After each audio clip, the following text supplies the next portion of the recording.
The Lord be with you. A reading from the Holy Gospel according to Luke. As Jesus continued his journey to Jerusalem, he traveled through Samaria and Galilee. As he was entering a village, 10 lepers met him. They stood at a distance from him and raised their voices, saying, "Jesus, Master, have pity on us." And when he saw them, he said, "Go show yourselves to the priests." As they were going, they were cleansed.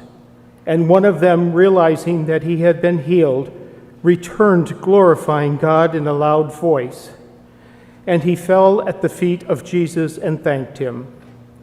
He was a Samaritan. Jesus said in reply, 10 were cleansed, were they not? Where are the other 9? Has none but this foreigner returned to give thanks to God? Then he said to him, "Stand up and go. Your faith has saved you." The Gospel of the Lord.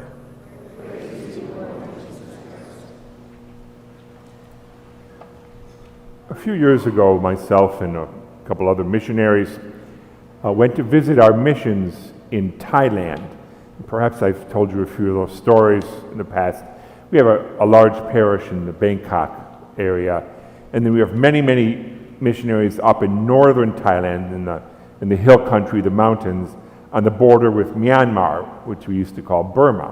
So we went up there and to visit. We went up there to visit a chapel that we had just built and dedicated, and spent a few days up in northern Thailand. And then we had arranged to go to Myanmar. Now at that time, this is before the pandemic, Myanmar was still and is still a communist country, but it's before the coup d'etat that took over maybe 3 years ago. So they were opening up little by little. They were being a little more open to tourists and to visitors. You had to go to a town called Tachilek, which is in the mountain country of Thailand. And then you had to have, ahead of time, of course, a visa for Burma. So our priests took us to the Burmese border. We waited there until they had another priest friend of theirs come over the border from Myanmar to get us and to help us through the process of going through all these little offices to get into Myanmar. One of our missionaries who had been there about 3 years before us told us that it wasn't a difficult process, but as you go through there, you have to leave your passport, which is always kind of a scary thing to do. And then when you come back from Myanmar back into Thailand, they give you the passport back. But anyways, when we were there, which I think was about 7 or 8 years ago, they no longer required you to give the passport. But you went across this bridge, which was over a very, very small river. It was more like a creek. It was probably only, I don't know, maybe 30, 40 feet long, this bridge. But there are a bunch of different offices that we had to go through. We had to go through this office and this office and this office. And you look back into Thailand, which was very bustling and very beautiful. There were all these little stores that were selling things. People used to come from Myanmar to go there to buy things that they needed, things for their homes, or there were many banks and other things. And then you look across the border into Myanmar, and it was very dull and very dark, and you didn't see a lot of people walking around, and it was kind of like we were in no man's land. And I just kept thinking, kept looking back over here and going, that's where we came from, and this is where we're going, and hopefully that we get back from here to there not too much longer. And we went through the process, and because this priest from Myanmar knew what he was doing, and he also spoke English, after about 45 minutes and speaking to 3 or 4 different individuals in different offices, we got through into Myanmar. Once we got there and we went to visit where we were going to stay in one of our missions, or what used to be our mission, we knew that we were being followed every step of the way, and the police were following us, and every morning you had to go to the police office and tell them where you were going that day. We're going to this village and this village and this village. And then they would tell you if you could or not. Sometimes you couldn't. But anyways, it was kind of a surreal experience for me or for us. And like I said, that land in between, the people in the northern hilly country, mountainous country, are tribals.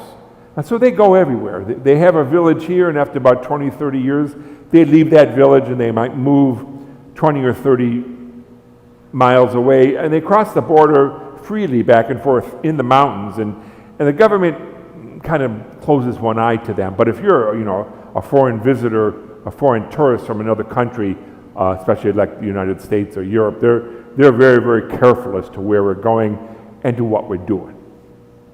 When I was reading today's gospel about the lepers and Jesus traveling from Samaria to Galilee, and Jesus traveled that road very often, and he was kind of in that no man's land. Samaria was another country, and the Samaritans didn't like the Jewish people who lived in Galilee.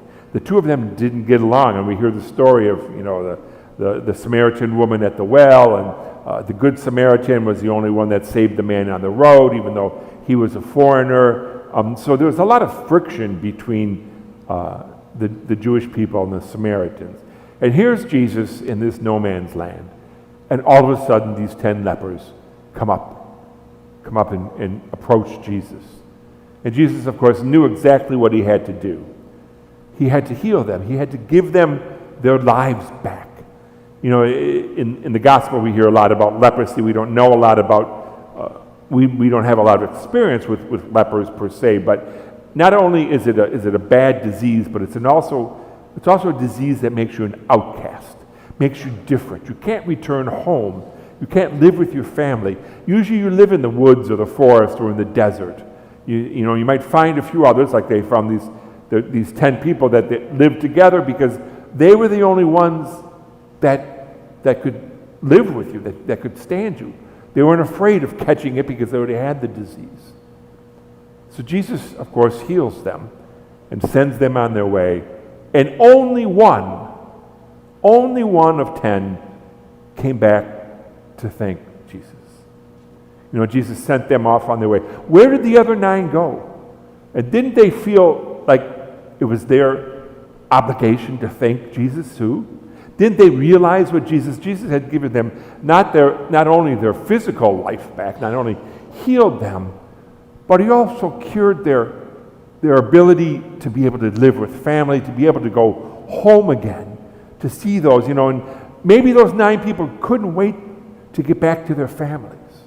Maybe those other 9 people couldn't wait to go tell the priests or the rabbis in the synagogue what had happened to them.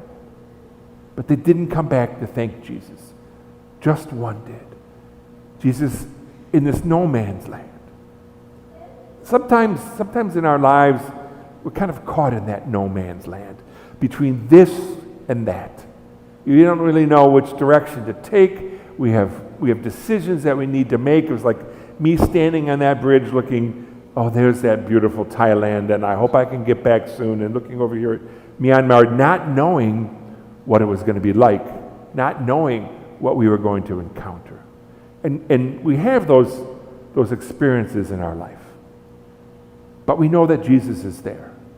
And we know that Jesus is going to be there. And he's not necessarily going to heal us from our leprosy, but he's going to be with us and make us secure and comfortable, even in the uncomfortable situations of our lives. But the most important thing is, let's not be those 9 out of 10 people. Let's be the one that gives thanks to God. Gives thanks to God for those situations and for every situation. The past few weeks, when I've been celebrating Mass, I've always been saying at the beginning of Mass, what a beautiful day it is. And it is. Today's another beautiful day, and the fall continues, and the colors change, and the leaves, and it's just God's majesty is everywhere. Let's not forget to thank Jesus. Let's not forget to be the one who kneels down at Jesus' feet and said, thank you, Lord, for this, for the simple things in our lives.